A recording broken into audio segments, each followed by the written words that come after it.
What is up, Coach Emma here, and welcome back to the Fit Habit Life podcast, where we cut through the noise, talk real health and fitness, sustainable fat loss, and habits that actually work. And on today's episode, we'll be talking about the biggest problem with GLP-1s from a coach's perspective. So this is, I guess, I don't caveat this a lot. I am not a doctor. This is not medical advice. This is from personal experience, from what I've seen with family, friends, and other things, and through my coaching practice. So consult with your healthcare provider or professional if deciding to go on these medications. But the biggest problem with GLP-1s isn't the GLP-1 itself. And I will dig into this a little bit.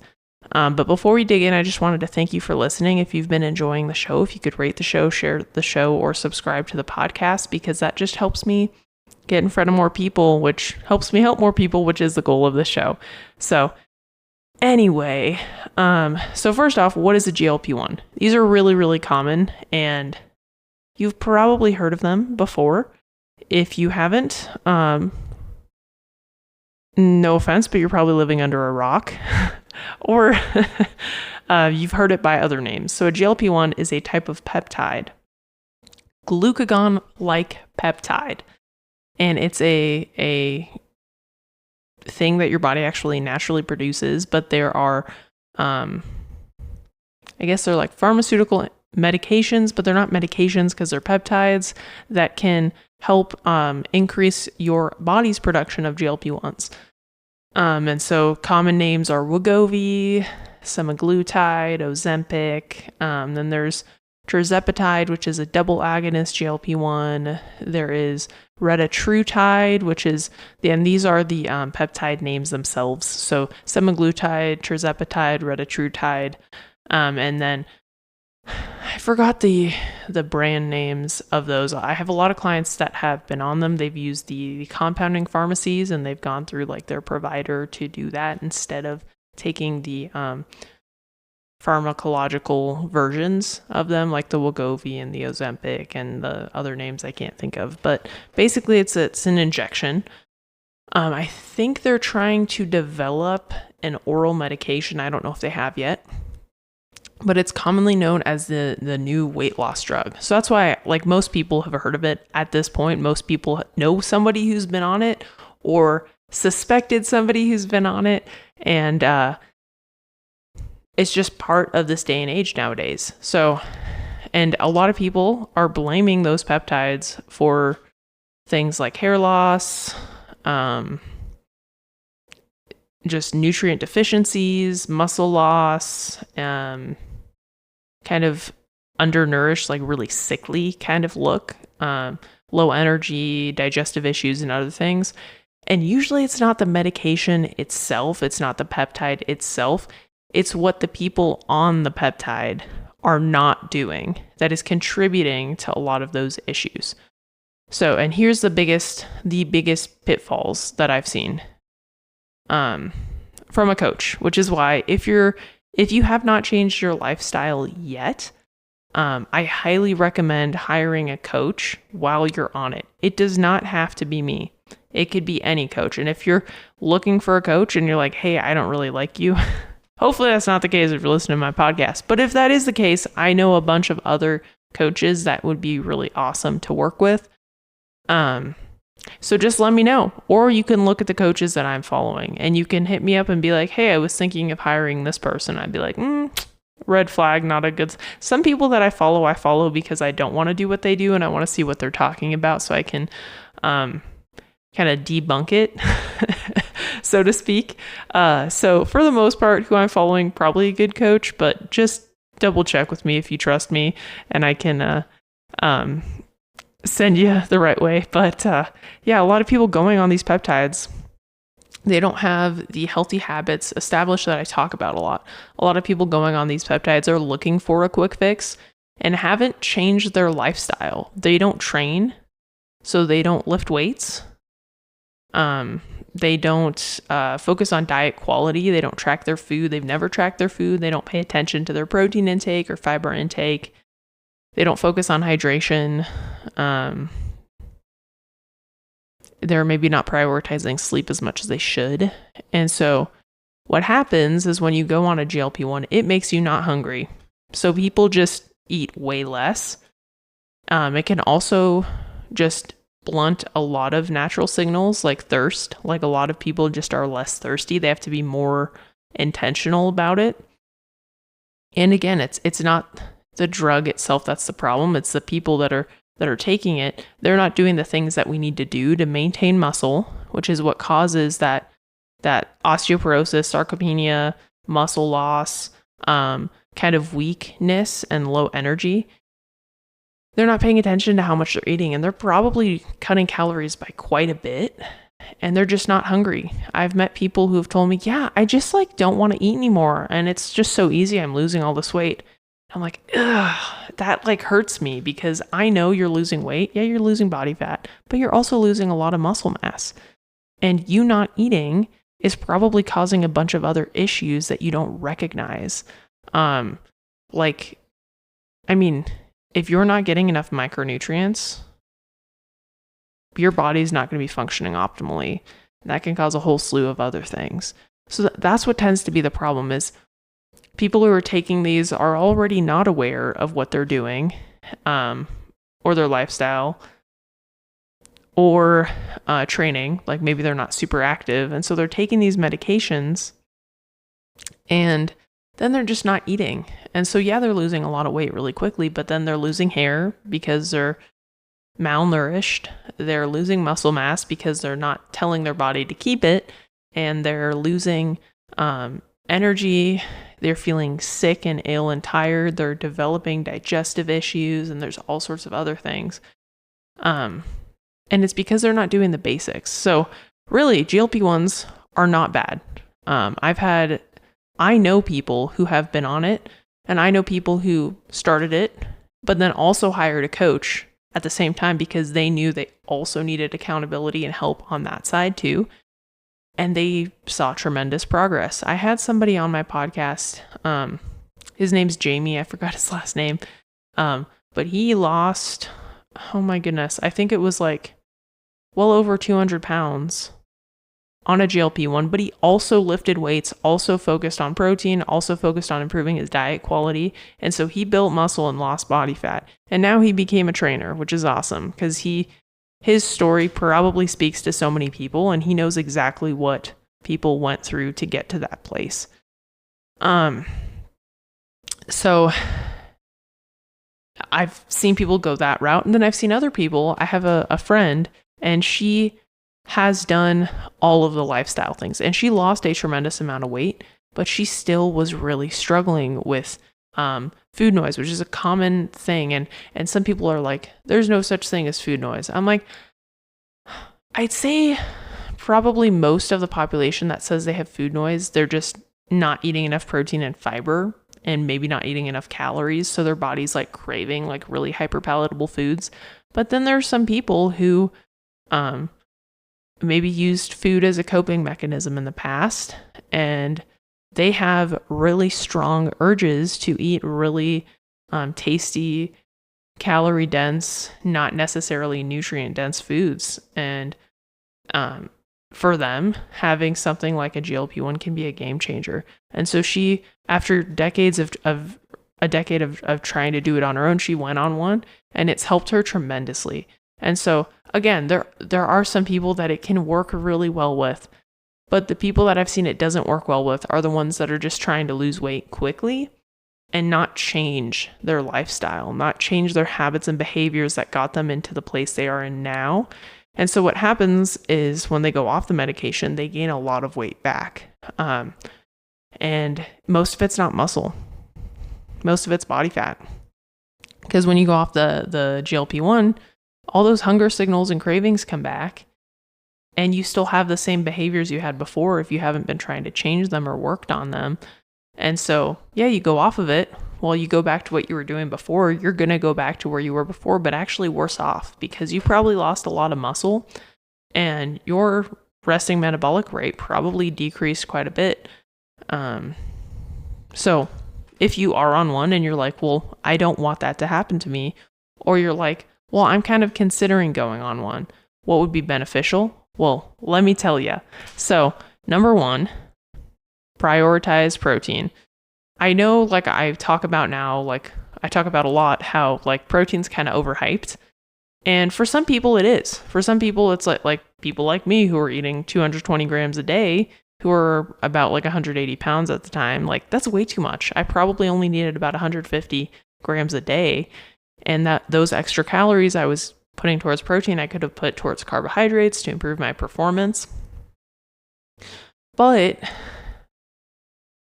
I would say a lot of people who do struggle with their weight through coaching that I've noticed, their protein intake is not as high as it could be. And if you're not hungry, you know what's one of the hardest things to eat? Protein, because protein's really filling. And so usually when people aren't hungry and they just feel full, they're not going to have like some chicken or steak or ground beef or something, you know? So protein's really important.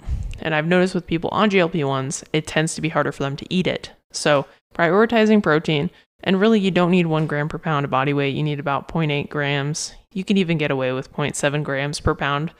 And having that lower range will help with the difficulty of trying to hit that protein intake.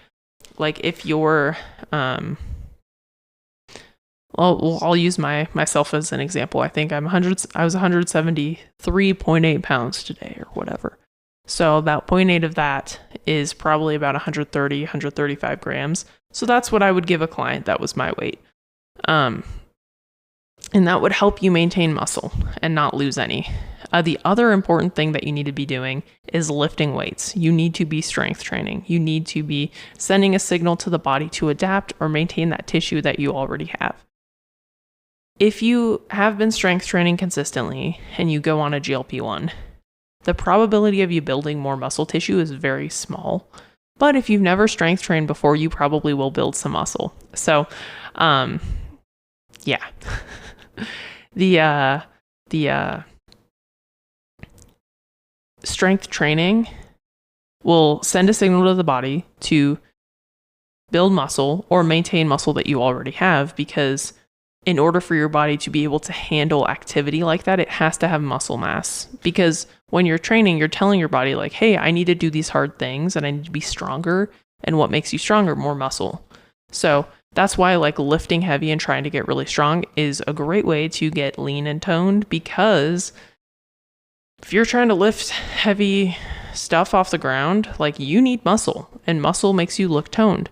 So same thing with on a GLP-1, if you want to maintain the muscle that you already have, like you need to lift weights. That is, and it does not need to be as intense as you have been doing. In order to maintain your muscle, you probably need about half or a third of the volume that you're already doing. And that's plenty enough. And usually a client on a GLP-1, their training volume is very low. Their training volume is very low because they're usually they don't have a lot of energy because it's hard to eat enough. And that's where the third thing comes in that's super important. Track your calories. You need to track your calories. You need that accountability, because your natural like signals, the new signals your body's sending you is going to tell you to just not eat. And that's not healthy. We need to make sure that you're eating enough, because if you go into a huge calorie deficit, you will lose body fat, yes, but you'll also lose a tremendous amount of muscle.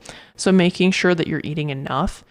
And even before you go on one, the best thing to do would be to track how much are you eating right now. And then when you go on the GLP-1, you'll have a maintenance reference range. So you can use that to calculate like how much should I be eating to maximize the amount of fat loss, but minimize the amount of muscle loss that I will go through. So protein, strength training, tracking your calories, and then fiber. GLP-1s, part of the mechanism of action that causes people to feel not hungry is they will slow down your motility. They will slow down the digestive process. So in order to make sure that you are digesting foods, and so a lot of people will encounter digestive issues on GLP-1s, partly because the diet that they have is not great, but also because the digestive process slows down. When the digestive process slows down, that gives bacteria the opportunity to ferment and grow, which can cause things like bloating, gas, and stuff like that. So that's why too, because if things are sitting in your stomach partially digested for a longer time, they have more time to ferment. So I'd say, hey, maybe focus on fiber, because that's going to fiber and water, fiber and hydration. And I know, or I don't know, I haven't been on tirzepatide or anything, but I've heard tirzepatide, the double agonist GLP-1, which probably the triple agonist retatrutide, and by double and triple, so double agonist means it's acting in 2 different ways. Triple agonist, it's 3 different ways. And I'm not a microbiologist, so this is just from what I've read and trying to explain to the listener in a more easily digestible way, hopefully. But that will blunt your body's signal to stay hydrated too. So water is really important for digestive process. And so if you're not drinking as much water because you don't feel thirsty, not having as much fiber because it's hard to eat fiber when you're full all the time, that's going to cause a lot of digestive issues. So a couple easy hacks for that. Psyllium husks are great. You just mix them in water. They don't taste super great. They don't taste bad. But put some in water, stir, drink it quickly. And that's going to help give you like about 7 grams of fiber, which is really great. It's a great thing to add to a regular routine. And then berries. Berries are really, really high in fiber, and they're not as filling as other things like broccoli, cauliflower, and stuff like that.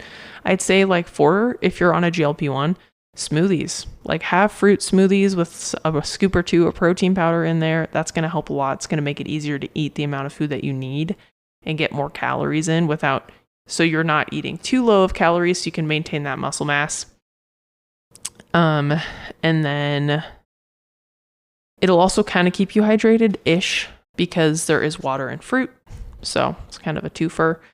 But yeah, those are kind of the 5 things I can think of right now.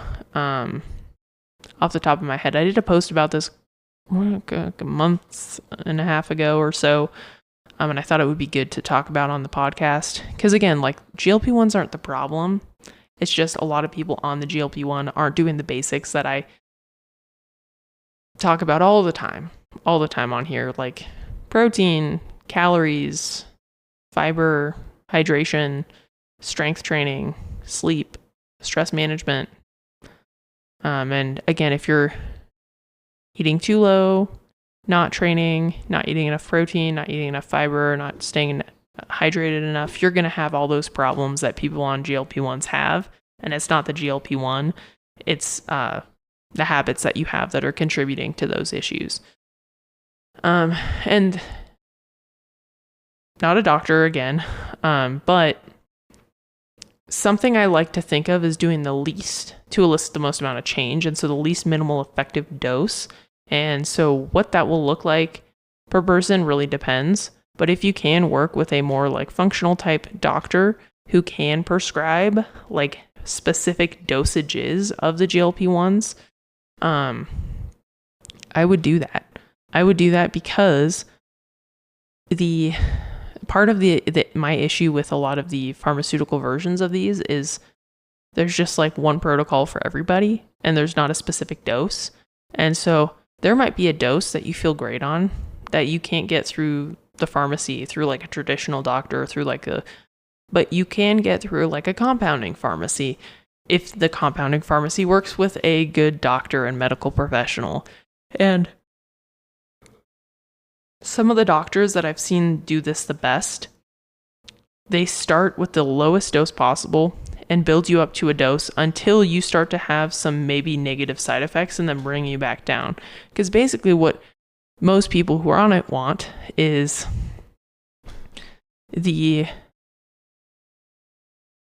dampening of the hunger signals. But you might not necessarily need to be on as big of a dose. Everybody's different. Every body reacts differently to different things. So the dose that works for me is not going to work for you, and vice versa. So that's what I'd recommend if you can. So anyway, that's kind of my gist. My take on GLP-1s is they're not the problem. It's the other things that the people on them aren't doing that is causing a lot of those issues. So yeah. And if you are on one and you've realized like, oh man, I'm missing a lot of marks on a lot of those things and I want some guidance, just shoot me a message. I'd be happy to chat. I have a bunch of different coaching options, and we could make something work, and I just make sure you're set up for success.